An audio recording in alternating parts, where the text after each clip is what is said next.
All right, people, good morning. Welcome to a brand new week. It's match day, at least for us. And a couple concerns going into this game, but this is football. Nothing is guaranteed in the Premier League. Nothing. We could see that this weekend was a shock, especially for Chelsea. Going to West Ham and losing there 3-2.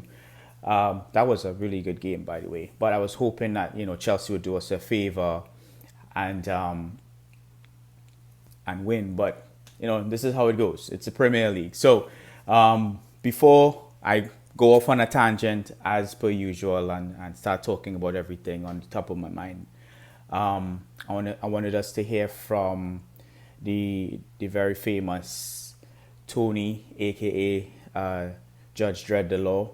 You can find him on Twitter. He has a couple of points that he wanted to share, and I wanted to make sure and get it to you guys. So let's hear from him, and then we'll move. For our lineup against Everton, I'm thinking Arteta's probably going to go ahead and go with a 4-2-3-1 formation. I believe he's going to use Tavares, Gabriel, White, and Tamayasu. The only change maybe to the back four would be Kieran Tierney coming in for Tavares, but I'm not sure if that will happen as Tavares has actually been proving himself to be pretty effective as of late. Goalkeeper is definitely going to be Ramsdale. What happened at Manchester United, most of that really can't be blamed on him. Lakanga and Party definitely will be teamed up again. And at the front, I'm thinking Smith Rowe, Odegaard, and Bukayo Saka. I would like to see Lacazette at the very, very front. If anything, we'll have Aubameyang as a substitute, just because I know he's been having a lot of struggles as of late. I don't blame him, but at the same time, we need a little bit more consistency. I really, really do believe that we are going to win against Everton. What happened to Manchester United, it was a silly loss. It was avoidable, but it was silly. So let's go ahead and get in there and get the job done and get 3 points. All right, people. Thank you again, the judge, the law. Judge Dredd the Law. I just like to get straight into it. Doing these videos, it's something that I'm trying to do consistently and finding the time. It's here and there. It's weekend comes, you have stuff to do, and those things, it takes precedence. So I want to get this video in. Not too much of the fluff stuff and talking about too much of the pleasantries. So can Arsenal bounce back from that Manchester United win? Yes, we can. Will we? Is the question. What's the formation? Who's gonna start in that starting 11? Those type of questions will be answered come 1 hour before kickoff. So hopefully we go there with a strong enough team, with a strong enough mindset, wanting to really win. And Alexis Sanchez used to say it all the time. I know a lot of people call him a snake, but the guy wanted to win trophies. He wanted to earn more money. Put yourself in his shoes. I didn't like it personally, but his mentality of winning. He said, he had to win up here first before going out there on the pitch and win. So hopefully we have that strong mindset of going there and wanting to win and winning up here first.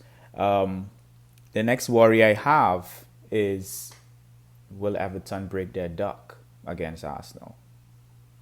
That's a real concern, because as we all know, if you're having a bad run and you're going to play Arsenal, you're going to have a glimmer of hope, because we tend to give that to teams. We give it to them. I don't know why we do that or how it just works out that way. If you go on a winless run of 13 or 14 games, play Arsenal, chances are you might break your duck. So we cannot let that happen. We cannot. With this new team, with this new manager and everything, I know it's not been great, but we have to change that narrative and and not have the expectation of, oh, you know, we're not sure or we're gonna lose. It's, you know, these guys are on a bad run, so chances are with our pass, with our luck, they're gonna beat us. No, we can't. We have to change that mindset. We have to change that narrative. I really hope we do. I hope the players do. And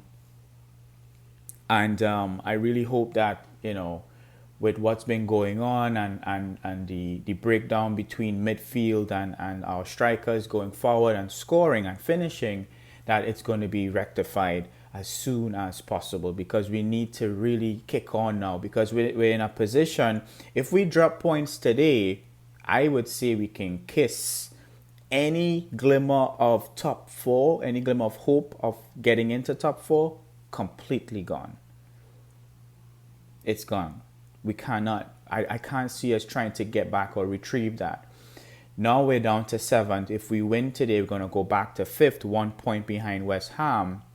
And I believe we're going to be a couple points above Spurs and United.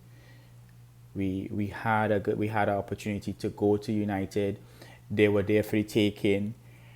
We didn't capitalize on it, and I don't want to get into that because I just, you know, go off the handle and go off on another tangent.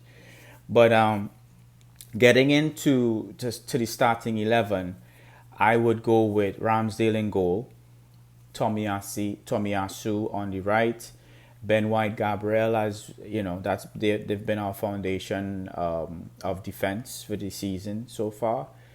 On the right hand side of that, or the left hand side of that defense, I'm gonna go with Kieran Tierney. And I'm gonna go with Kieran Tierney because I feel as if Nuno Tavares needs to be taken out of the limelight a bit. It's not dropping him.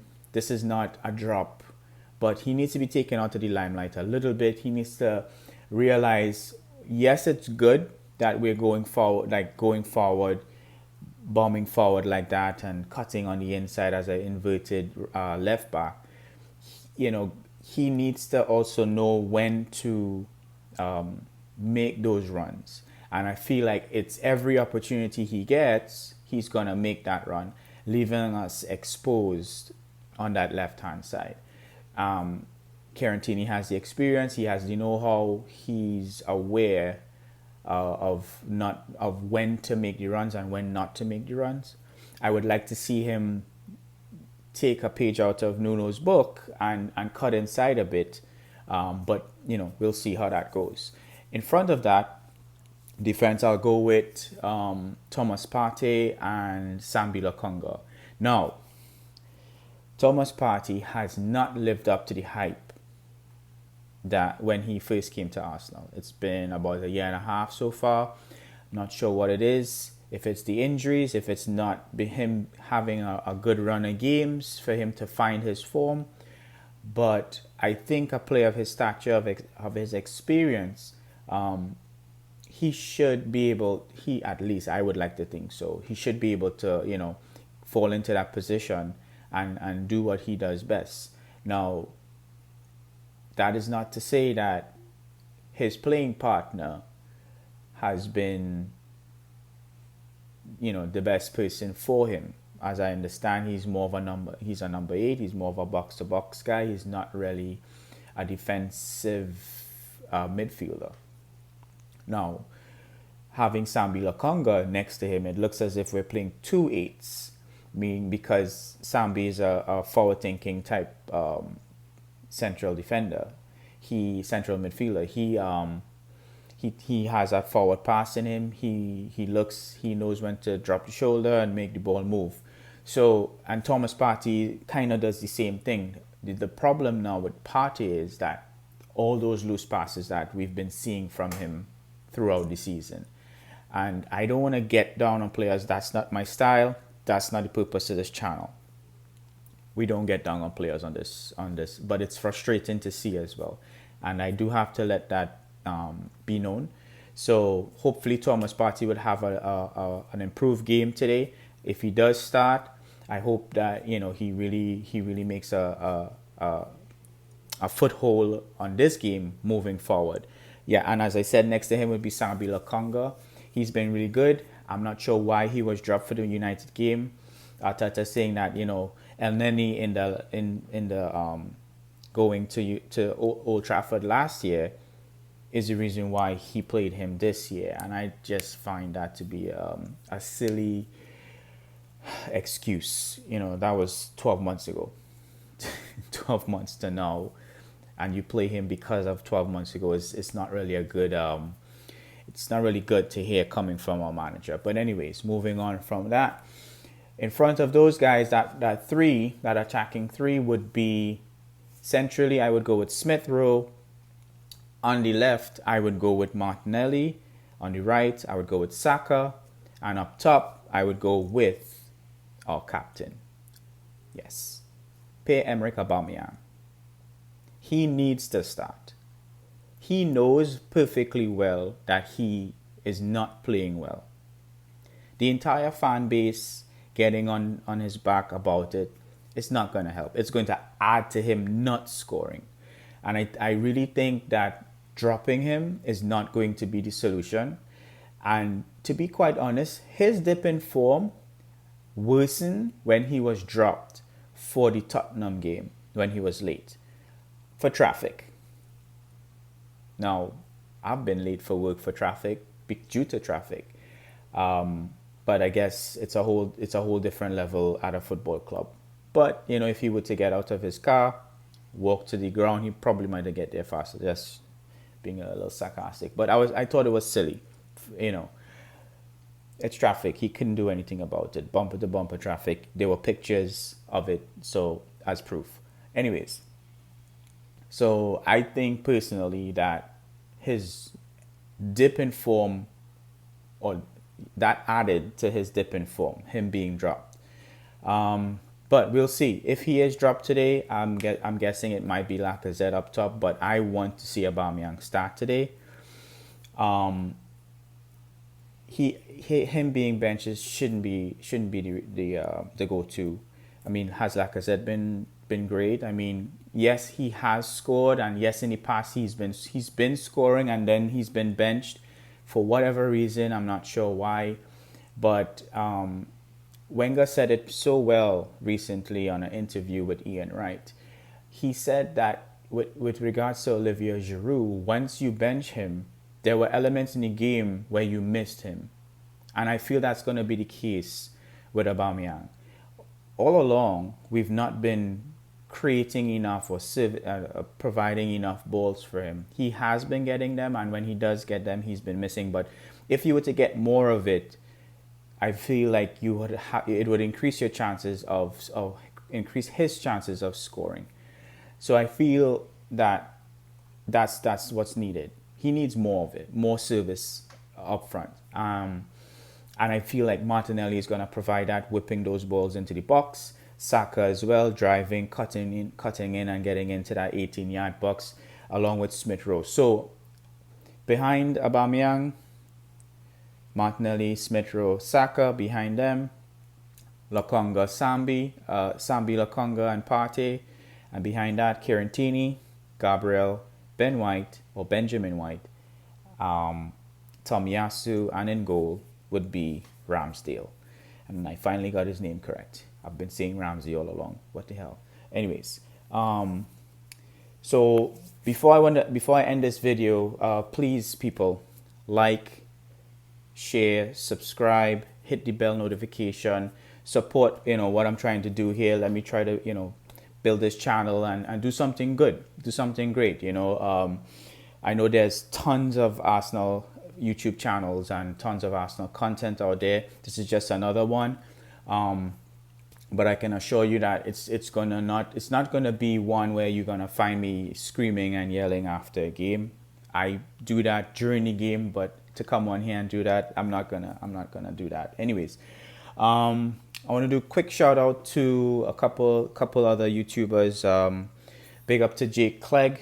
You can find him on his channel called We Are the Arsenal, and also Keith, mostly Arsenal. That's his channel, and those guys have been in constant contact via a WhatsApp chat. We're constantly talking, creating ideas, and we're constantly supporting each other. So I wanted to just show some support to those guys.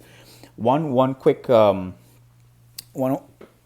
one other quick thing I wanted to touch on was a tweet from Dan Potts this morning. I follow him on Twitter, and he was talking about the difference of opinions. And when you think about it, that's what separates us as Arsenal fans. But he was also touching on the fact that it turns into abuse, and people, this is a sport. We love this club, and our difference of opinion shouldn't force us to want to abuse each other verbally or even physically. At the end of the day, all those players, staff, everyone at Arsenal Football Club, they're doing what they need to do, and they're trying to do it in whatever way they can, so that we can move forward.